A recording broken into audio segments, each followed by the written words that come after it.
Have you ever felt like you're just drowning in financial advice? Yeah. Like everybody's got an opinion, but you still don't really get how some people seem to just figure out how to build wealth. Yeah, it can be overwhelming. You want to understand it, you want to get there, but it feels impossible to sort through it all. Exactly. And that's why today we're trying something a bit different. We're going to really zero in on a very specific set of ideas that have had a massive impact on the way people think about money. Right. We're taking a deep dive, a focused look at the ideas from the book Rich Dad, Poor Dad, and we're going to approach it from the unique viewpoint of the book's co-author, Sharon Lechter. It's like a fast track to some potentially transformative ideas about money. And Sharon Lechter is someone who really knows her stuff. She's a CPA, so she really gets the ins and outs of accounting. And when she decided to work on this book, it wasn't just about writing another bestseller. She saw a huge gap in people's understanding of money and felt strongly about making financial education accessible, especially for kids. And you know what really kickstarted her involvement? She came across this game called Cash Flow that Robert Kiyosaki had created. Picture this. It's a board game, colorful and engaging, kind of like Monopoly, but instead of just buying properties, you're trying to escape this thing called the rat race and get on the fast track. It really paints a vivid picture, and her first experience with it opened her eyes to a really big problem. Totally. Think about it. She's sitting there with a group of professionals, a banker, a business owner, even a computer programmer, people who you'd think would be pretty savvy with money, right? But when they started playing this game, which is essentially a simulation of real-life finances, they struggled with basic concepts like accounting and investing. They couldn't grasp the connection between income, expenses, assets, and liabilities. And that's where the light bulb went off for Lechter. She started to think, if these people who seem financially successful in their careers were having trouble with these basic concepts in a game, imagine how many people out there in the real world are struggling financially just because they're missing this basic understanding of how money actually works. It's mind-blowing when you think about it that way. Yeah, absolutely. And that experience led to a crucial meeting with Robert and Kim Kiyosaki. Lechter and her husband, Michael, realized they shared a deep concern with the Kiyosakis about the state of retirement savings, especially with so much uncertainty surrounding Social Security and Medicare. Yeah, there was this genuine worry that the next generation was going to be saddled with an enormous financial burden. And that shared concern really shaped the core mission of the book. It wasn't about some quick fix or magic formula to get rich. Right. It was about addressing this fundamental lack of financial education that was affecting so many people. Exactly. It was about providing a different way to look at money and wealth, something that wasn't being taught in schools or even in many families. So for this deep dive, we want to follow Sharon Lechter's journey and explore those principles that contrast how the wealthy think about money compared to those who find themselves trapped in that middle-class struggle. And a great place to start is with this concept of the two dads. Yeah, the two dads is really at the heart of the book's message. You have the rich dad, who was the father of Robert Kiyosaki's best friend, Mike, and then you have the poor dad, who was Kiyosaki's own father. Both were intelligent and hardworking, both believed in education, but their beliefs about money were completely opposite. The poor dad followed that traditional path. Get good grades, go to college, find a secure job, work hard, and get a steady paycheck. Exactly. But the rich dad had a totally different perspective. He believed in learning how to make money work for you, not the other way around. And Lechter talks about one of the first lessons Kiyosaki and Mike learned from the rich dad when they were just kids, maybe 9 or 10 years old. He offered to pay them a measly 10 cents an hour to work for him. Now, 10 cents an hour doesn't sound like much, but there is a much bigger lesson at play here. It was all about understanding the difference between trading your time for money, like in a traditional job, and building something that could generate money independently. It's about building assets that work for you even while you sleep. Exactly. And the rich dad didn't stop at just paying them. He made them wait, first to be hired, and then later to ask for a raise. You wanted them to really experience that feeling of dependence, that lack of control you can have when your income is tied directly to your time and effort. It was a powerful lesson. And Lechter even quotes Kiyosaki's own father, who said, just multiply your last month by 50 years and you'll have an idea of what most people spend their life doing. 50 years. It really puts things in perspective, doesn't it?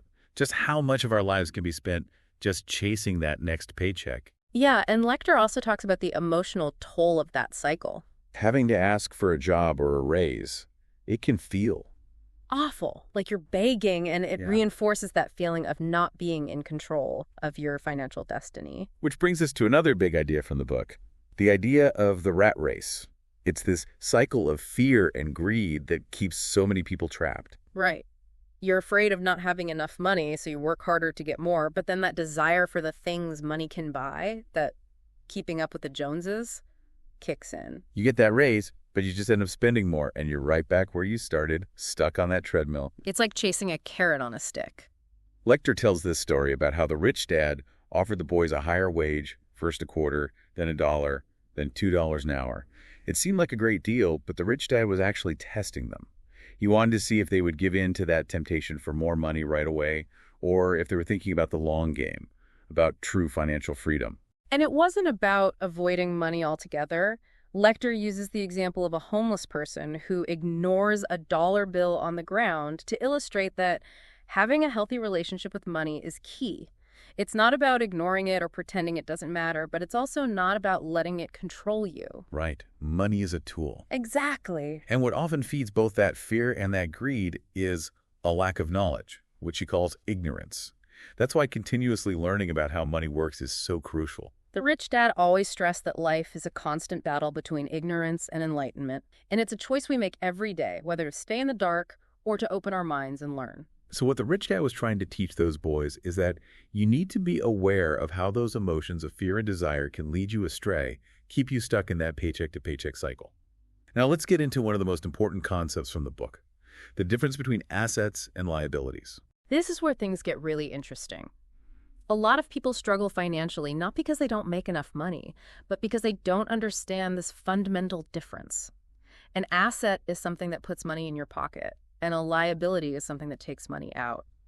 And it seems like such a basic idea, but so many adults miss this.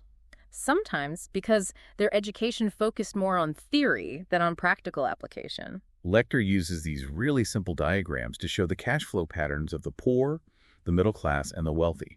For people struggling financially, the money comes in and almost immediately goes right back out to cover basic expenses. There's nothing left to build wealth with. And for the middle class, it's a little more complicated. They might have what they think are assets, like a house, but in reality, these things often act more like liabilities. Think about it. Mortgage payments, property taxes, upkeep, those are all costs that drain money from their income every month. Yeah, that's a big one. A lot of people consider their home their biggest asset, but It's not an asset if it's not putting money in your pocket. Lecter really stresses that it's a common misconception, especially among the middle class. Even though the value of a house might go up over time, in the short term, it's usually a cash drain. And she also points out that focusing on getting that big mortgage can actually hold you back from building real wealth.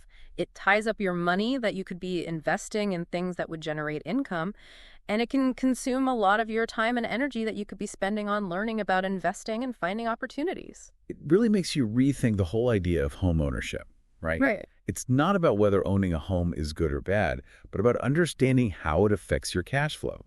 Is it truly an asset that's making you money? And one thing Lecter makes clear is that simply making more money doesn't automatically solve these financial problems.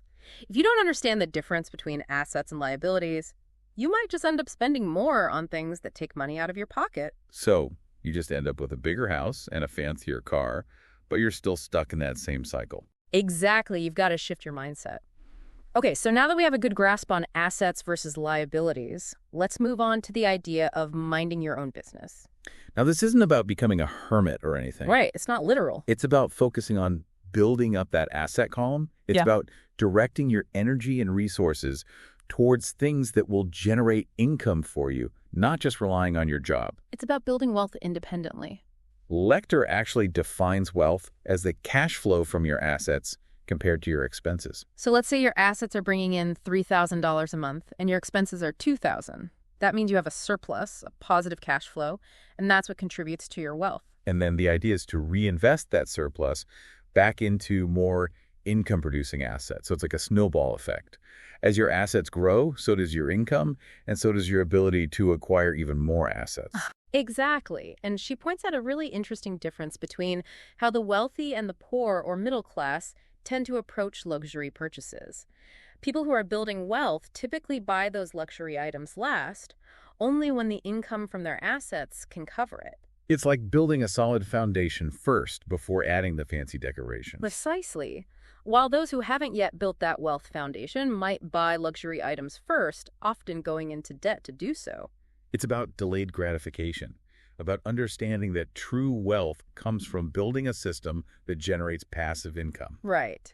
Okay, let's talk about financial intelligence because it goes beyond just working hard at your job. You could be the best at what you do, but But if you lack financial intelligence, you might not see the same level of success. Lecter and Kiyosaki define financial intelligence as a combination of understanding accounting, investing, marketing, and even the laws and regulations that affect your finances. You need to understand the bigger picture, the whole ecosystem.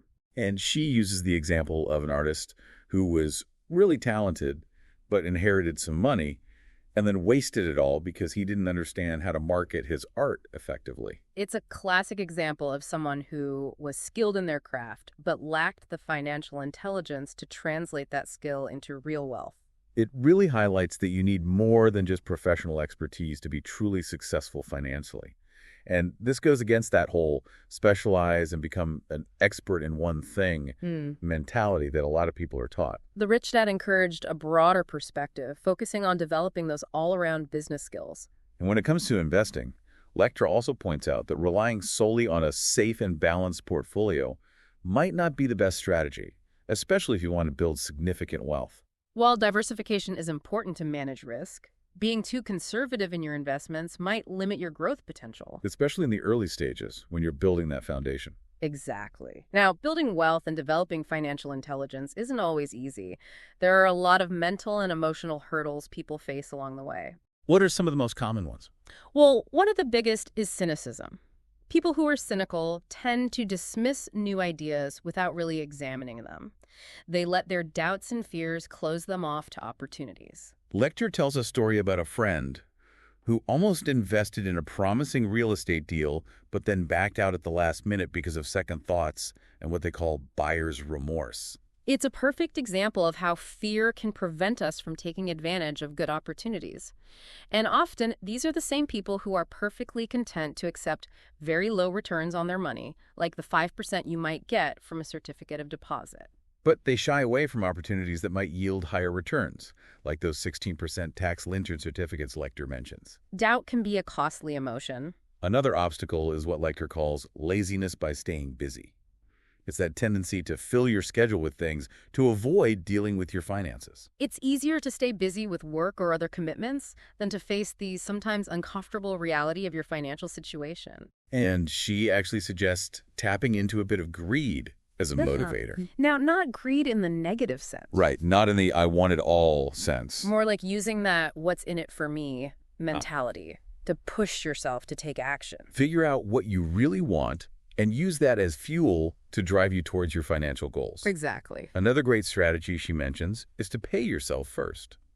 This means setting aside a portion of your income for investing or saving before you pay your bills. It might seem counterintuitive, especially if you're feeling strapped for cash, But it forces you to find creative solutions, to manage your money more effectively, and it reinforces that habit of prioritizing your financial well-being. Precisely. Okay, so we've looked at the mindsets, the financial concepts, and some of those common roadblocks. Now let's talk about that idea of awakening your financial genius. Towards the end of the book, Lecter outlines 10 steps to tap into that innate financial intelligence we all possess. Things like having a clear purpose for wanting financial freedom, making deliberate choices about your money every day, and surrounding yourself with the right people. The people who support and inspire you. Exactly. And she really emphasizes the importance of continuous learning, of constantly expanding your financial knowledge. Read books, take courses, find mentors, and never stop learning. Keep that pay yourself first mindset front and center. Absolutely. And she uses this analogy of a gold miner who says, there's gold everywhere. Most people just aren't trained to see it. It highlights that financial opportunities are all around us, but you have to develop that financial literacy to recognize them. And she also introduces this interesting concept of being an Indian giver when it comes to investing. Which, of course, isn't about being rude or disrespectful in any way. It's a strategic approach focused on getting your initial investment back quickly so that you essentially own the asset for free. She uses the example of buying a condo through foreclosure to illustrate this. Another story that really stands out is how one of her friends used his son's desire to buy a car as a way to teach him about the stock market. Give him some money to invest, but with the rule that he had to double it before he could use any of it to buy that car. So smart. It's a great way to integrate financial education into real life, right? Absolutely. And one of the key takeaways from this section of the book is that self-discipline is crucial. You have to develop the willpower to resist those impulses to spend, to stay focused on your long-term goals, and to delay gratification. It's about mastering yourself and your relationship with money. And the final message here is really empowering. It's about becoming smarter than your money, learning to make it obey you rather than the other way around. So as we wrap up this deep dive into the ideas from Rich Dad, Poor Dad through the lens of Sharon Lecter's experience, we've really covered a lot of ground. We've explored those contrasting mindsets, those different ways of approaching wealth. We've looked at that trap of the rat race, that cycle of fear and desire that keeps so many people stuck. And we've highlighted how understanding the difference between assets and liabilities is absolutely crucial. And we talked about the importance of building your asset column, developing financial intelligence, and overcoming those mental and emotional hurdles. We've also touched on that idea of awakening your financial genius, that potential that lies within everyone to achieve financial freedom. And Sharon Lecter, in co-writing this book, really wanted to share these insights with other parents, to give them the tools to educate their kids about money in a way that traditional education often misses. And Robert Kiyosaki's goal was to show people that financial prosperity is attainable, that it's not just for a select few. So as we close, we'd like to leave you with a final question. How do these principles challenge the conventional wisdom you've always been taught about working, saving, and investing? Which of these mindsets is shaping your financial decisions right now? What's one small action you can take, starting today, to move yourself closer to that rich dad way of thinking? Remember, the journey to financial independence might not be about how much money you make, but about how you make your money work for you. And on that note, And we'll see you next time for another deep dive. see you then.